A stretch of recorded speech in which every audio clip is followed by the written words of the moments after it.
All right.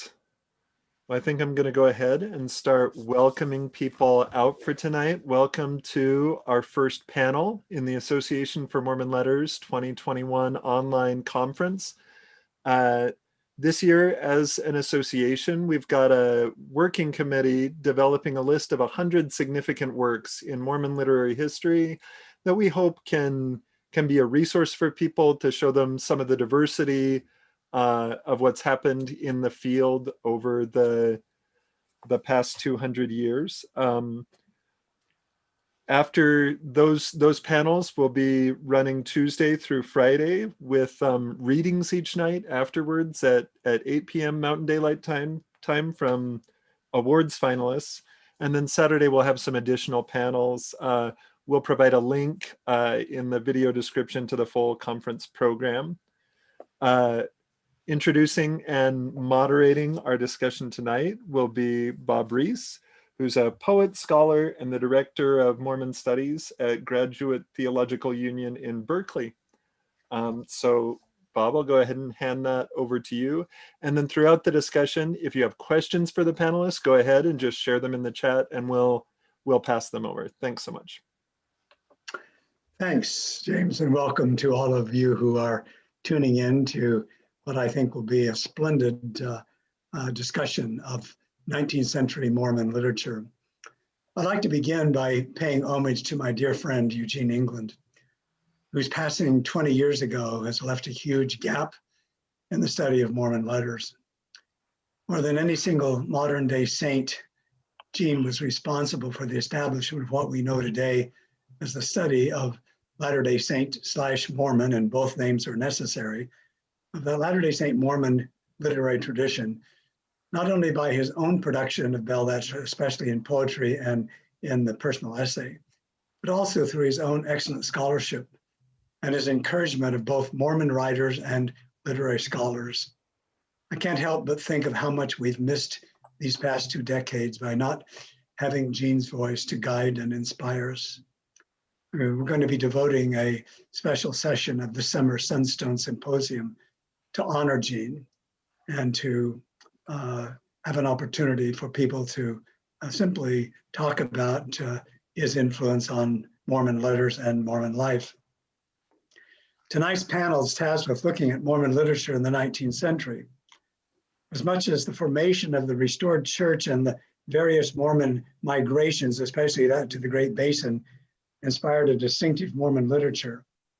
As a specialist in the history of 19th century American literature, I've wondered what Mormon literature would have looked like had the early saints not gone west. Had they read Emerson's essays, had they read Walden, The Scarlet Letter, Moby Dick, Leaves of Grass, and the astonishing poetry of Emily Dickinson, among others. The truth is, if those saints had had time to read anything, given that many of them came from Great Britain and the continent, they were more likely to have read Dickens than Dickinson, and Eliot than Emerson. It is pleasant to think of there being a 19th century American Mormon Renaissance, similar to that literature that came out of the cauldron of holy and sometimes unholy letters that sprung from the fertile, imaginative soil in New England. Nevertheless, we have our own distinctive literature, and tonight our panel will explore its richness and discuss its value and meaning for our time. Each of our panelists is qualified to discuss our early literature. We have posted their bios in the chat so you can see for yourself why they were chosen for this panel. We'll give each of them 5 minutes or so for whatever he or she wishes to say, and then we'll hope for a lively conversation among and between them, and I'll try and guide the dialogue if that's necessary. We'll begin with William Brugger. William has taught at BYU, Idaho since 1993. Previously, he taught at BYU, Seton Hall, Fairleigh Dickinson, Drew, and Utah Valley University. He's a kind of itinerant, peripatetic college professor. Amy Easton Flake is an associate professor of ancient scripture at BYU, and our current research focuses on 19th century women's poetry and biblical hermeneutics. Ed Whitley is a professor of English at Lehigh University, and his scholarship is focused on the poet Walt Whitman, but he occasionally writes about Latter-day Saint literature. Lisa Olson is an historian, writer, and specialist of women's history at the Church History Department. Currently, she's writing a biography that I certainly look forward to reading on Susie Young Gates. And Gideon Burton, past president of the Association of Mormon Letters, has been a member of BYU's English department since 1994, where he regularly teaches course in literature of the Latter-day Saints and has been responsible for establishing a very impressive and important database on Mormon letters. So, William, it's time to turn it over to you, and we'll go in the sequence that I announced, and then we'll begin a discussion. Okay, thank you. I'd like to begin by saying that it's such an honor to be on this panel with such distinguished educators and faculty whose names I recognize from their publications and their work. My emphasis, my modest contribution focuses on poetry of the Mormon migration. I owe Fred Woods a huge debt. He's with BYU's religion department. When he was here at Ricks College, he stopped by my office one day and handed me an old mimeographed list of poems that were published in the Millennial Star. And it had no name on it, and he didn't know where he somehow acquired it. He just simply gave me a copy. And I stashed it away. And about 10 years later, when it came time to develop a dissertation prospectus, I looked over that list and I thought maybe it's possible to do some kind of collection and analysis of these poems. So I looked up the poems in the Millennial Star and found that that list was really just the tip of the iceberg. I ended up finding hundreds in the Times and Seasons, the Evening and Morning Star, and then in private publications. It just started me on this kind of trail. So I'm really more of a collector. So for my dissertation, what I tried to do was simply classify them and offer some kind of sampling of what I thought was some of the best material. I took a class from Eugene England. I was his TA. He was very, very kind to me. So this is an appropriate moment to make a contribution. But Mormon literary critics, at least in the 1990s and up to that point, were actually very skeptical and critical of early Mormon poetry. I remember one scholar saying that they were regrettably forgettable. And so they were easily dismissed as homespun and unpolished and unsophisticated. But when I gathered these poems, I realized that, yes, that was true of a lot of it, but some of them were outstanding. And that despite their working class backgrounds, at least formalistically, many of the poems had nearly perfect rhythm and meter and unusual rhyme forms, and then biblical imagery, and even references to fairly obscure biblical passages. So I began to see some of them as these kind of gems. And so my project was to kind of pitch this as a corpus that was worth revisiting and re-examining. I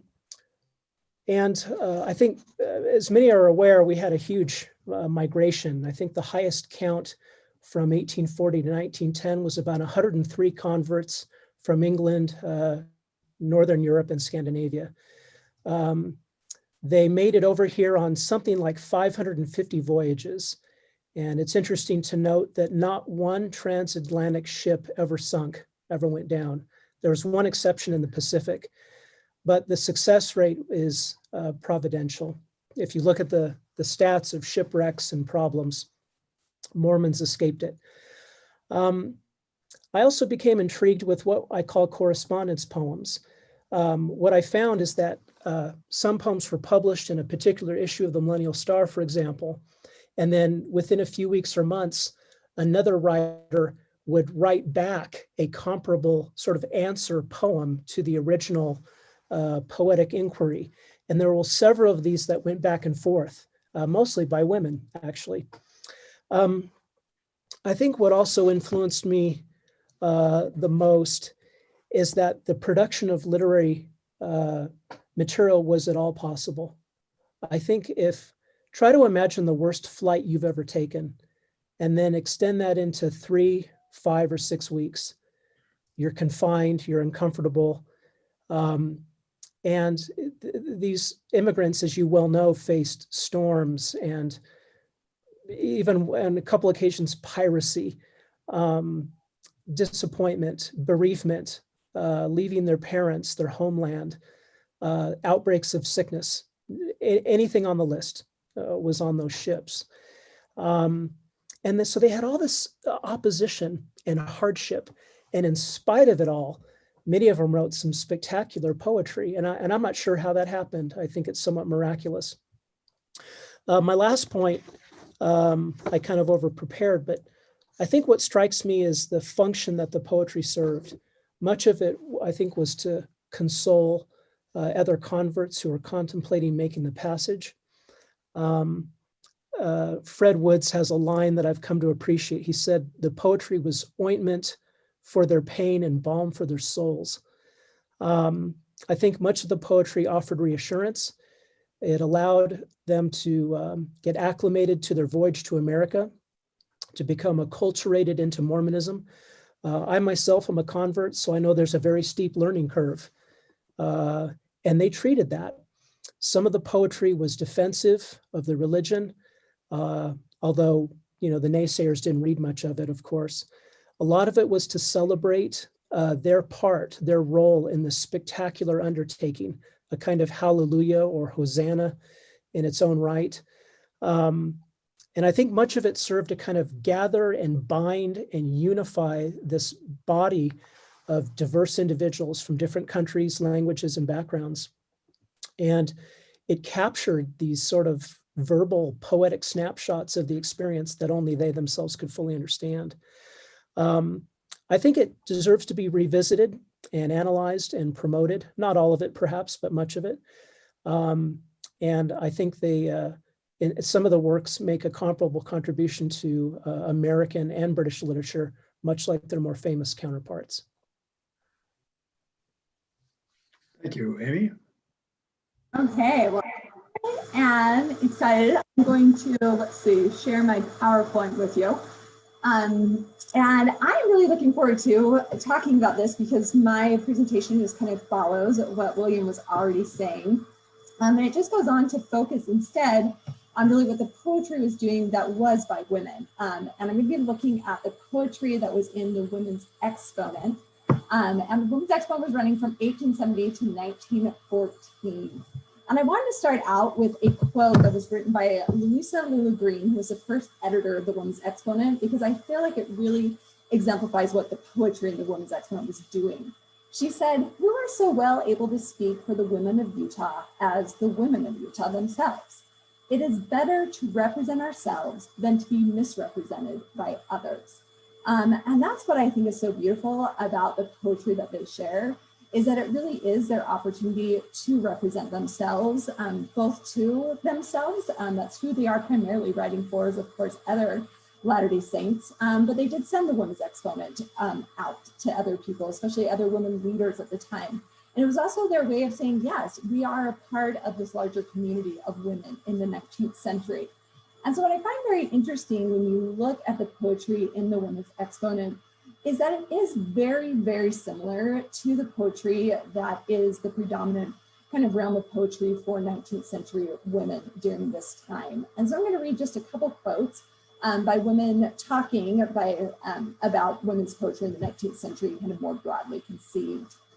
Janet Gray wrote, "Forging the stories and icons of national identity, women writers and editors gave primacy to everyday life and human connection, building networks of community centered on women and children." And then Cheryl Walker will add to that thought, "For the most part, these women saw their tasks as providing memorable expression for the prevailing sentiments of liberal Christianity, domestic piety, American nature romanticism, and nationalistic fervor. To this must be added the fact that many turn to poetry to provide relief from personal crises, such as the deaths of loved one or disillusionment with their lives." And so really poetry is a place where 19th century women in particular were able to say, yes, we matter, our lives matter, our thoughts matter, kind of this realm of this world that we live in matters. And they shared that with one another in their poetry. And so really, as William's already kind of spoken about, poetry very much is serving a social function for the Latter-day Saints at this time. Within the Women's Exponent, it really is this vehicle of collective belonging that helps build this imagined community. And so as we read this poetry, we can come to see what these women valued, what they cared about. Poetry is both is supposed to teach, it's also supposed to delight. I'm so glad that William already brought up the correspondence poetry, because that's also some of my very favorite poems that appear in the Women's Exponent, is them talking back and forth to one another. Another element of their poems that I absolutely love are the more than 300 memorial poems that are written that really just kind of honor one another.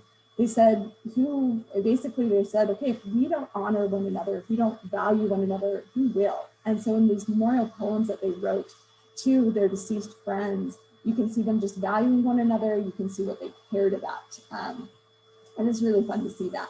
So kind of closing up kind of this idea of, well, why should we care about this poetry?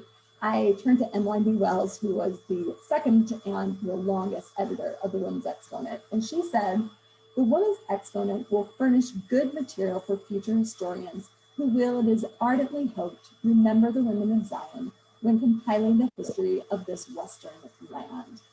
And so when I think about why does this poetry matter, I usually just think about those individual women and the fact that the Exponent preserves over 300 women's voices, their poetry that would otherwise be lost. And this is really our chance to get an access into their interiority, to see what they thought about on a number of issues, namely sisterhood, motherhood, death, polygamy, nature, doctrinal issues, and life on the frontier. And I just think that whenever we pick up their poetry and really look at it for the writing that it contains and for the individual that it contains, that we're just choosing to really honor these women. So I did want to just share one poem with you, just to kind of give you a sense of how sometimes these poems are incredibly good. And this is one of those poems that I just think is remarkable. And it's by E.T., who I have not been able to figure out who that is. But this is what E.T. wrote. And I love this because she's mediating the pain of losing a child through the biblical story of Moses' final plague on the Egyptians, the death of the firstborn Egyptian children. E.T. highlights the concept of chosenness by her surprising choice to identify with the Egyptians rather than the Israelites, who are typically the source of identification for Mormons. She writes, tonight my neighbors, for the destroyer is passing o'er, found there no mark of sacrifice on the lintel of the door. So passing through the unguarded door, he found a blossom fair, touched it with his chilling breath, shrouding life with wounds of death, leaving desolation there. By framing a child's death within this biblical story, the writer seems to be trying to make sense of what seems to be a cold, heartless decision on behalf of God. Her faith will not allow her to find fault with God, so she is forced to find some level of fault on her end. She and her neighbors, like the Egyptians, lack the mark of sacrifice. E.T. emphasizes and identifies with the bereaved mother. Tonight, I might weep with my neighbor, because she recognizes that she too has not made the needed sacrifice to merit the mark to save, and that any time the touch of death may come into her life as well. There's not to stay death's power. This feeling explicitly expressed here runs implicitly throughout the other poems of mourning, serving as a part of the driving cathartic force that brings these women together in a community because of the possibility that death at any time could affect them. That the author does not see herself or her neighbors as meriting the mark to save raises the intriguing question about how Mormons actually saw themselves. Although Mormons commonly refer to themselves as the children of Israel or as God's chosen people, how many individuals actually felt that they qualified for this distinction and corresponding blessing? And so this poetry of mourning and suffering really does seem to fill a cathartic role for these women, as it gives them a place to explore difficult issues through a medium that embraces a greater level of ambiguity and uncertainty than this prose. The potential distance allowed between the author and the speaker may make it easier for the author to find some cathartic response by removing themselves from the event. At the same time, the poetry may create bonds among the women through the greater transference of the poetics and the language of the poem potentially achieve. By publicly sharing their sorrow, women created a communal identity based on shared experiences of suffering, loss, and persecution. Additionally, the numerous public exhibitions of sympathy promote a sense of cohesion among the exponent reading community. And so really, as kind of William was saying, you really can just see how they are really coming together and bonding as they share this poetry with one another. Thank you. Thank you, Amy. Does that this gives us hope, I think, that we might find on the pages of the Ensign some evidence of liberal Christianity once more. Ed. You share my screen.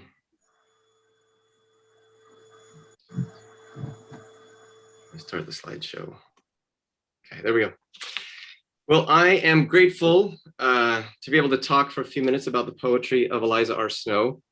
I haven't had many opportunities to talk about Snow since I published my first book 10 years ago, which features a chapter on how Snow and a couple of other 19th century poets adopted the posture of the national outsider as national bard that we tend to associate with Walt Whitman.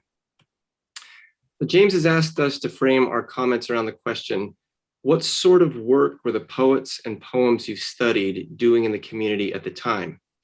And I'll start my answer by saying what readers and literary critics have traditionally thought that 19th century poems are doing. We've leaned pretty heavily on John Stuart Mill's distinction between poetry and rhetorical eloquence, where he argues that eloquence is heard while poetry is overheard. Eloquence supposes an audience, whereas poetry lies in the poet's utter unconsciousness of a listener. Poetry is feeling, confessing itself to itself in moments of solitude. This is a rather narrow definition of poetry, but it's not entirely without merit. It's a definition that we can apply to a few of Snow's poems, such as Retirement, when we overhear the poet in solitude as sweetly the moments in silence pass by, where there's nobody here but Eliza and I.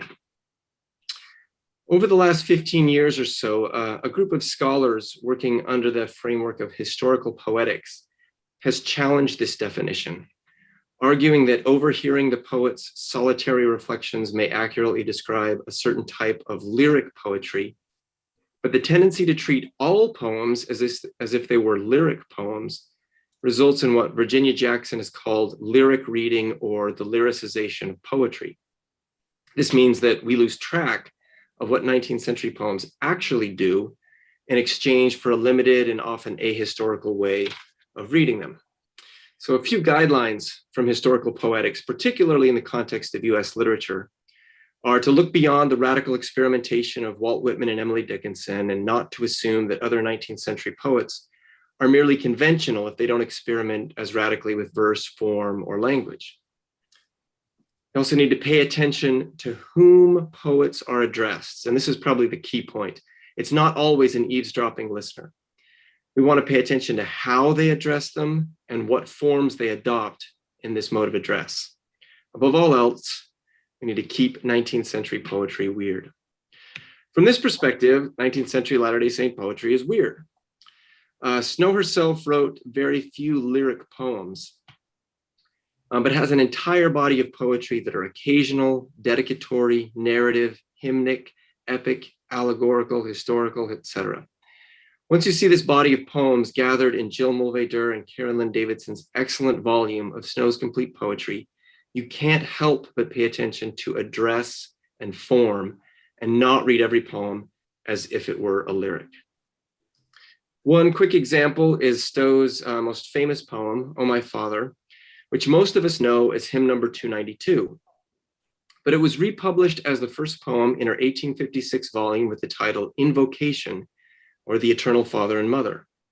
This subtle change in title and publishing context makes the addressee of the poem our heavenly parents and the form an epic invocation of the muses. You know, Milton famously invokes the Holy Ghost as his muse. Well, Eliza R. Snow does him one better. Now, this isn't better or worse than singing this poem as a hymn, where we all collectively speak in the voice of a child or a spiritual wanderer addressing deity. making this hymn and invocation is just weirder in the best possible way. The major work of Snow's 1856 collection that I'm going to spend the rest of my time talking about is an allegorical narrative poem about the history of the world called Time and Change. It's over 600 lines long, and it includes a number of fascinating moments where Snow changes the form and address of the poem. When she tells the story of the Babylonian captivity, for example, she pivots from blank verse of unrhymed iambic pentameter to a completely different rhyme scheme and meter as King Nebuchadnezzar speaks to the captive Israelites. She does this again as her narrative takes her to the story of the American Revolution, and she introduces an ode in trochaic tetrameter sung by a noble band of patriots. A third and final time, she recounts the persecutions in Missouri with an ode for the 4th of July in iambic tetrameter. This poem, critical of the saints' treatment by the US government, was reprinted as a separate 4th of July poem in 1841, 1852, and 1880, each time with a different sense of audience, purpose, form, etc. In none of these instances does Snow exhibit the poet's utter unconsciousness of a listener that Mill attributes to lyric poetry. One last comment before I sign off about the audience, purpose, and form of Ode for the 4th of July as it appears in Time and Change. Notice here how Snow mends the distinct iambic meters, tetrameter and pentameter, of the two poems with the biblical cry of exile, "How long, O Lord, how long?" which strives to reconcile the saints with American liberty. So you can see how that of our departed liberty is tetrameter, and that "how long" brings this ode back into the pentameter of the rest of the poem. Now, if you're at all familiar with the next 50 years of LDS history, you know that it will take more than an extra metrical foot to bring the saints back into the good graces of the United States. But Snow's weird poetry makes a valiant effort. Thanks. Thank you. Lisa, you're on. Okay. I decided it would just take too long to put slides together today, given everything else I had going on. So you get to look at me instead. In 5 to 7 minutes, I'm going to just drop a few breadcrumbs, and then we can discuss according to what people are interested in pursuing. My work focuses on the 1890s, and it focuses on fiction. And I would argue that the 1890s is kind of the high point for the home literature experiment of the late 19th century. So virtually all of the literature being written in Mormondom in the 1890s was published in magazines that had young people as their primary stated audience. So this is an important consideration in thinking about the development of Mormon fiction during this period, both in terms of its form and content, and also in terms of the economic and social structures that enabled it. The saints made room for fiction in the community under the guise of making it safe for the kids by imbuing it with gospel principles and stories that would encourage them to be faithful. So they created their own culture of letters, to use Richard Broadhead's term. And I've laid this out in an article that I published in BYU Studies. It's also in my master's thesis. I could share links to those in the chat if anyone is interested. We also have to think about what's going on in the 1890s, which boils down to what Susie Young Gates called the radical changes taking place in the community. In her work and that of many other writers, the primary concern was the manifesto, the end of plural marriage, and worries about what that was going to mean for young women in particular and for their marriage prospects. It was already well established that novels and much magazine fiction would revolve around a romance marriage plot, and this was easily adapted for Mormon use. Young women were understood to be especially avid consumers of fiction, or at least this certain type of fiction. Susie Young Gates is a major, maybe the major figure in the 1890s Mormon culture of letters. She actually wrote under the pen name of Homespun, which someone mentioned earlier, and we could talk for a long time about the resonances of that. She wrote the first full-on serialized novels for the LDS periodicals, and as editor of the Young Woman's Journal, she published the work of several other aspiring Mormon writers, and she used her platform to articulate theories about fiction and what it should be and do. I've argued that her approach to literature grew out of a well-established tradition of what Nina Baim calls woman's fiction, which featured plots that centered on the self-development of a young woman, usually in the context of a marriage plot. And these are the works that, you know, earlier generations dismissed as sentimental novels, but they actually form a very important tradition in the 19th century, particularly for women writers. This form was just begging to be adopted to the self-development of a young Mormon woman at the time when adults were worried about the choices and temptations that were available in the rapidly changing community. Now, in another life, I had intended to write a book that would introduce 4 women writers from this period and publish some of their work. And so I'm just going to speak briefly about each of those women, who they were.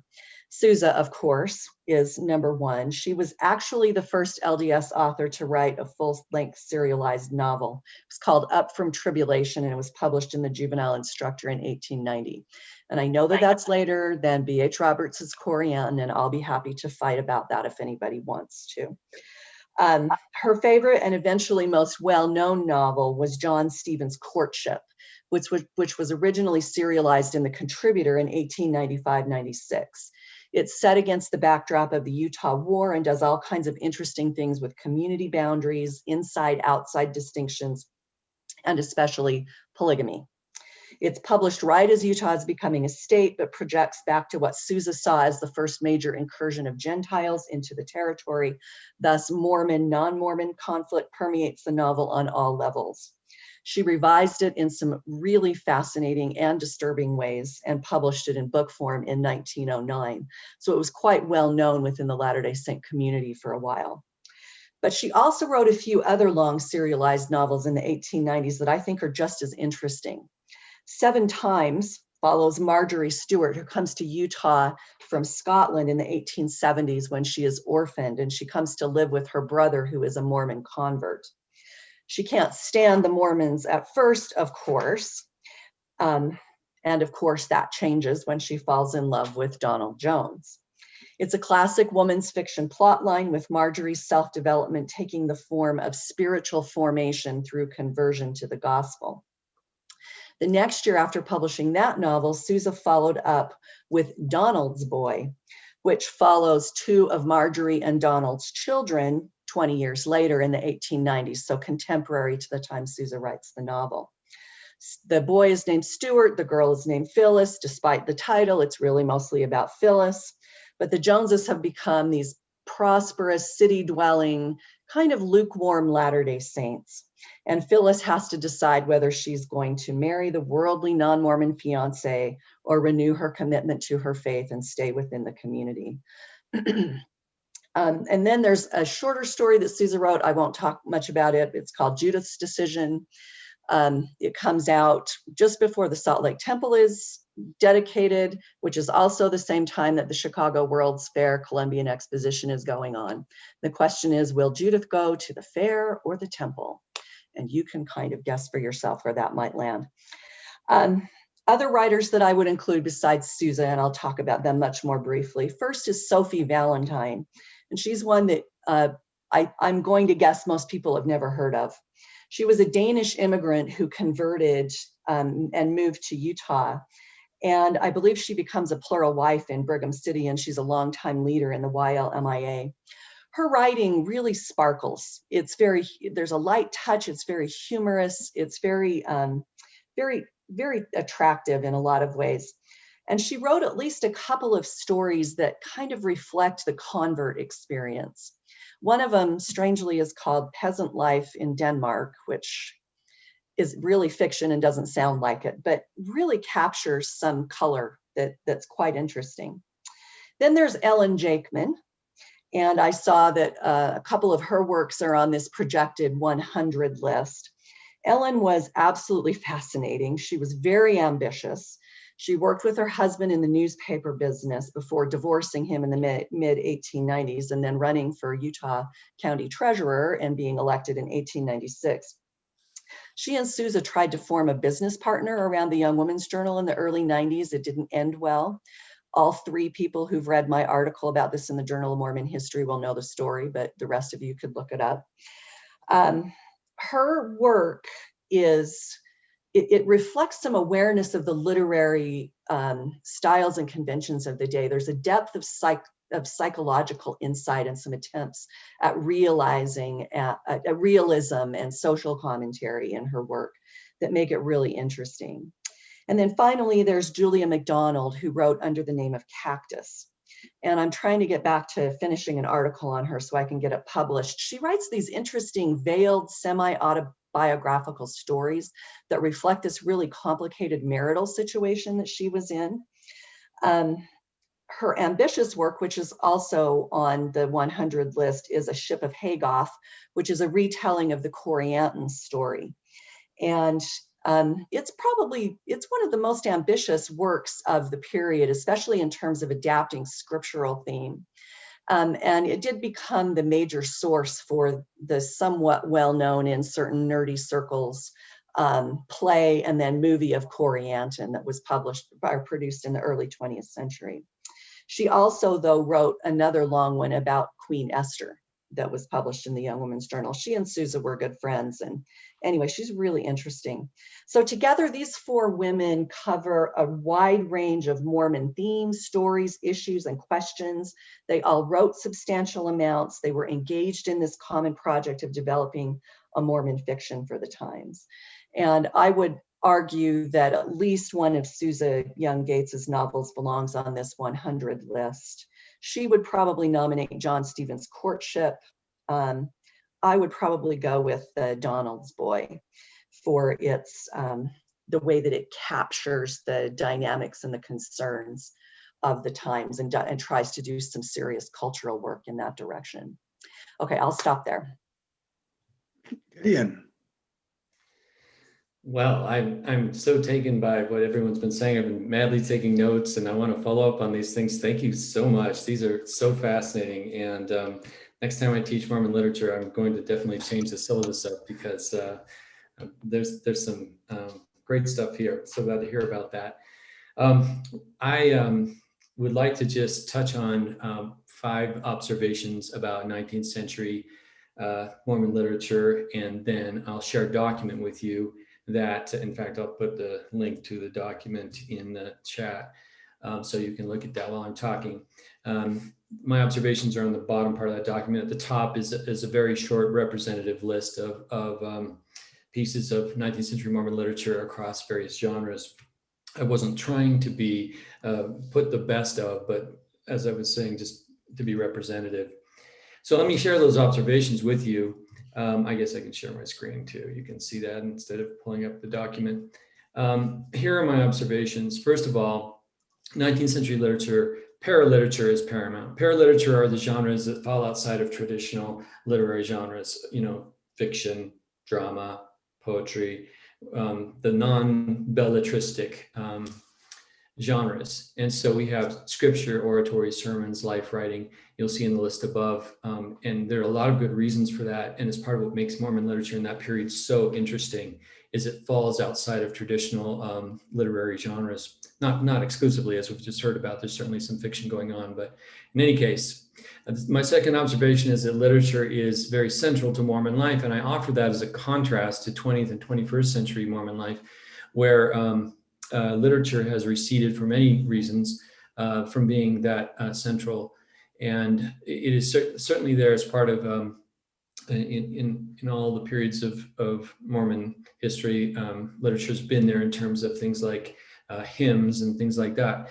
But sort of the central activities of Mormon life, especially in the late 19th century period, were very much tied to literary endeavors. The youth programs and the Relief Society especially were very much tied to and could not really be separated from important literary activities. And that kind of leads to the next point I want to make, and that is, as we've heard about wonderfully from prior participants on the panel here, is that there's so much female participation in the literary scene. And that is spread across these very interesting periodicals, and women have a presence regionally, but also nationally through their various literary activities, and especially the periodicals that they were a part of, including the Women's Exponent, et cetera. the literature from this period is amateur in both the less and more happy senses of that word. Because it was non-professional, sometimes it lapsed into this very conventional kinds of things. There is a lot of doggerel, sort of conventional sing-song poetry. But then you have these wild experiments, like the one that was described by Ed Whitley of Eliza Snow. I've got to see that. I didn't know about this. So you have this combination. I mean, sometimes this is the thing that happens through amateurs, is you kind of get the best and the worst. It's kind of this inverted bell curve or something like that. You get a lot of kind of imitative works that sort of, non-remarkable in some ways, but then you get people that are willing to take risks on a level that others would not. I think, for example, the very experimental nature of Nephi Anderson's Added Upon, which is a novel that each one of the 5 sections represents a different stage of the plan of salvation, and he changes up the literary form in each of those to suggest through form the different nature of those stages. Whether or not he succeeds is almost less important than the fact that he made such daring efforts with his literature. So just to touch very briefly on some of these genres, the Book of Mormon, I am among those who strongly advocates that we read Mormon scripture as literature, which means attending very carefully to its literary form and not simply to finding instances of Hebrew, remnants of Hebrew literary styles that then offer proof of the verity of the book.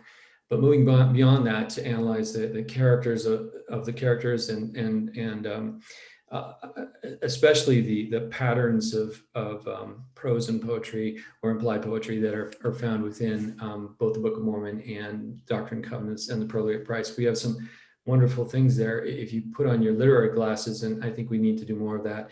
We have a huge tradition of sermons and oratory. Perhaps the most famous is Joseph Smith's King Follett Discourse, which should be read not simply as introducing a major doctrine that man can become like God, but also its style as well. Orson Whitney gave a great speech to the Young Men's Organization. I think it was 1898. So when was that? 1888. When he talked about this was the calling for home literature, and we will yet have Milton's and Shakespeare's of our own. There's all kinds of life writing that Mormons were doing, and a lot of this was never intended to be published. And this is part of that amateur nature of this, and sometimes it has a kind of earthy authenticity to it because of that very thing. And there's some great examples there. We have, I'll skip history for now, and much was said about poetry. We could say more about the real heritage of not just hymns, but as been said, that there have been some really interesting efforts to not just like do literature for missionary work, but to feel your way and think your way through doctrines on a level that's very personal and kind of expansive and visionary. Let me pause and give one example. This is Ina Coolbrith Millennium. And this is a poem which begins in its first 3 stanzas. Basically, it's sort of apocalyptic, end of world sort of things. And she gives a lot of strong imagery with this sort of almost this modernist lament feel to it. It reminds me a lot of Arnold's Dover Beach, Matthew Arnold. And there's all this imagery, this kind of bleak end of world sort of thing. And then she ends with this amazing final stanza. O Spirit of the Holy One, from where on high thou dwellest, lend thy loving will to quell these battle giants of the air, and to the warring waters speak, be still. Or, if from darkness only springs the light, and but from struggle blessed peace is born, loose all the awful thunders of thy might, and hail the night that heralds the glad morn. That just gives me chills when I read that. It's like, bring it on. I just loved how there are voices in the literature of this period that are just so fresh and alive and anything but a kind of, corporate voice. It's very, very varied. And let me make one last observation, because I know we're running out of time, and we need to leave time for other things. But I just wanted to say that so much of 19th century literature remains unearthed. We need scholars like Lisa Tate and Kylie Turley and others who have been looking seriously at this, the other participants on the panel, that's so needed so that we can give better attention to a lot of these things. And let me just say that we are in a real renaissance period with respect to so many of the early periodicals having been digitized and put online. I've given a link where you can see a lot of these are digitized over here. And now we don't have any excuses not to start culling from these and to develop new ideas, as some of my fellow panelists have done in thinking through some of these genres. I really love thinking about what you were saying, William, the kind of this acculturating vehicle that the poetry served, or a poetry constellation that was specific to certain kinds of things like immigration. There's a lot of stuff there, a lot of things to still discover. I'll stop there. Thank you, Gideon, and thank all of you. So James, who's listening in on this, next time we do this, let's schedule 2 hours so we can really get into a discussion of so many interesting subjects. And it's a very rich outpouring of ideas and particular things for us to become acquainted with. We have about 10 minutes, and so let me throw out a question. In his article, Great Books or True Religion, Gene makes that dichotomy, and I'm wondering if you feel that within contemporary Mormonism that still is the dichotomy. Can we have great books and true religion? Can a true religion be expressed in great literature? I think most of us know works that would answer yes to that, but there seems to be some tension within Mormonism between the idea of true religion and a literature that sometimes seems to be seen as somewhat of a threat to that. So I don't know, that's a lot to throw out, but if we can in 10 minutes, we're respectfully giving time for several of you to say something about that tension that I think still exists within Mormon culture.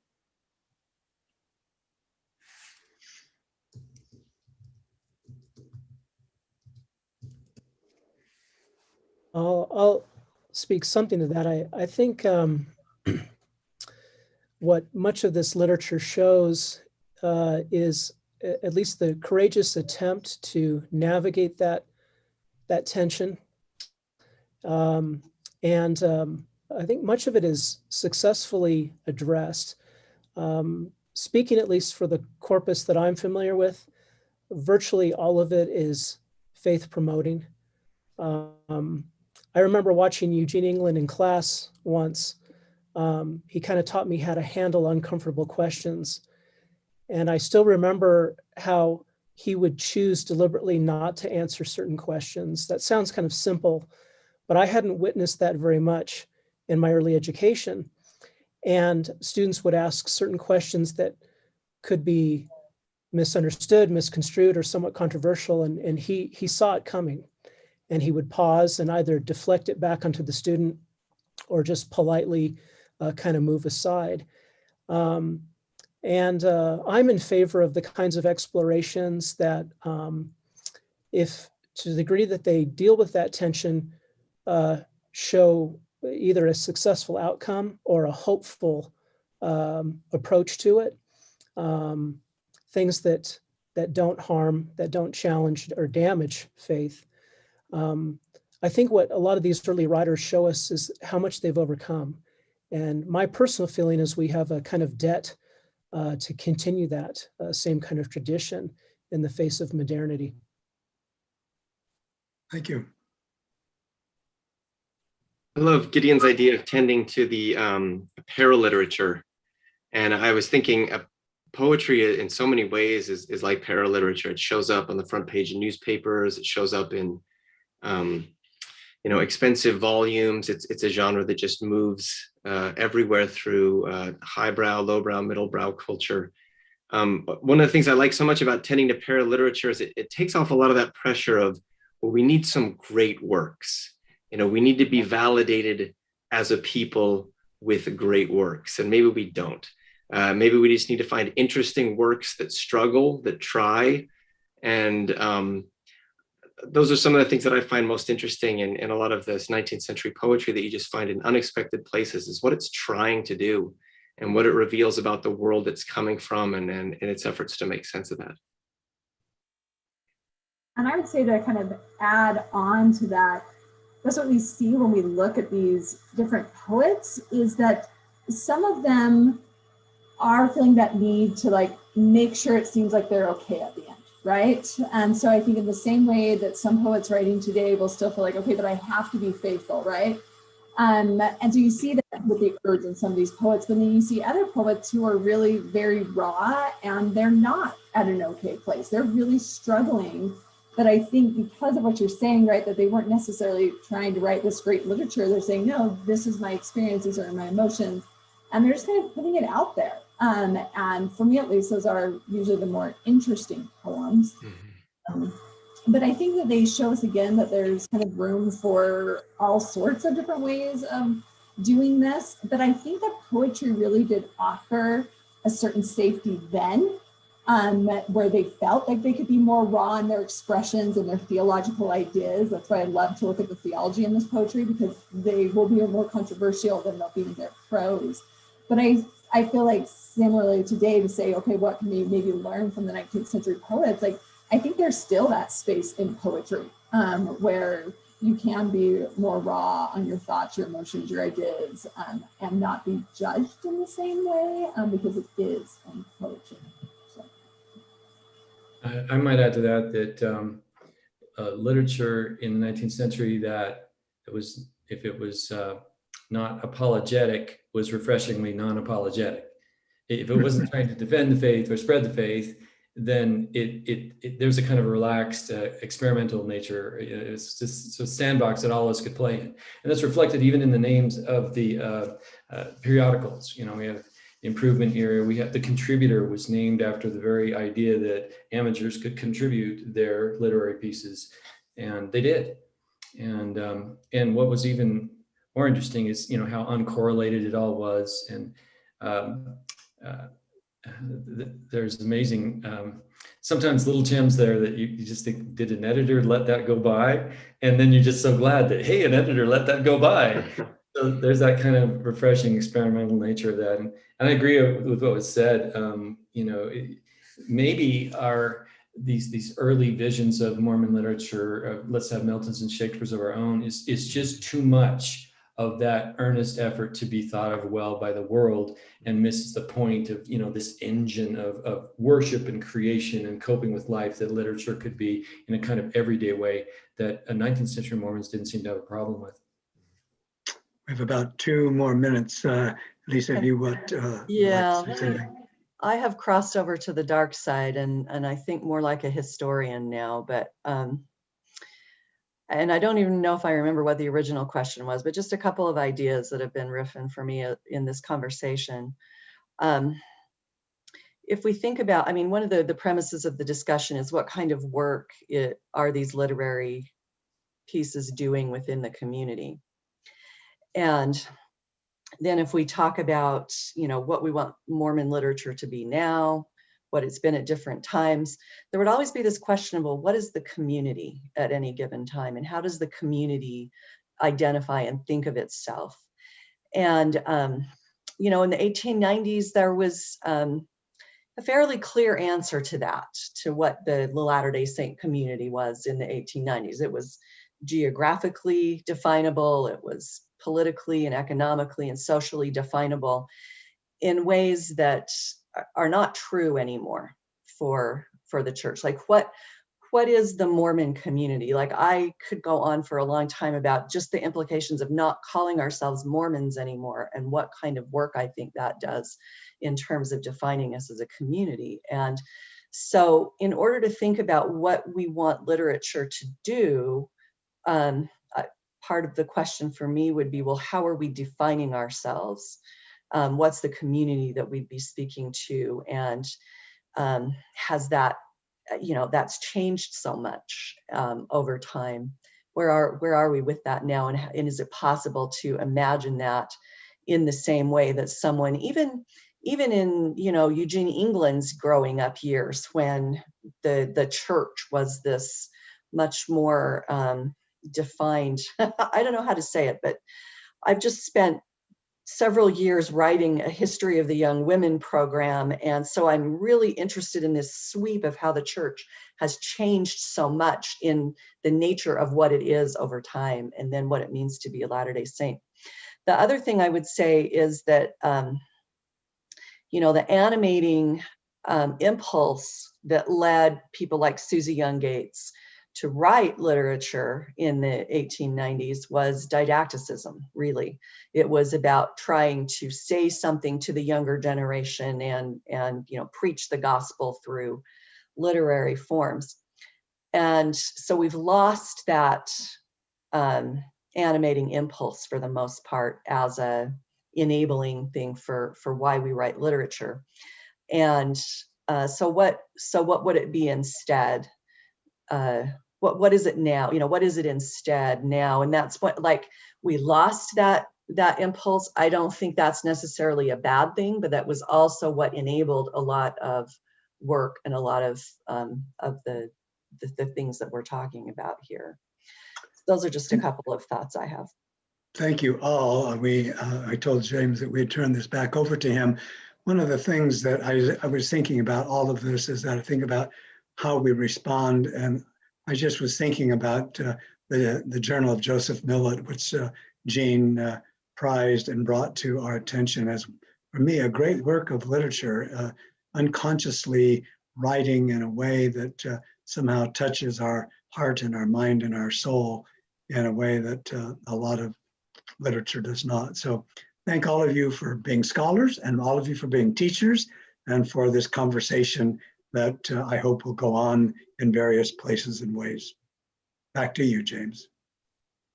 All right, well, I'll just repeat that, and thank you so much. We'll have readings from the award winners in several genres next. That'll be the format each evening, so we hope you'll join us the next hour and stop in.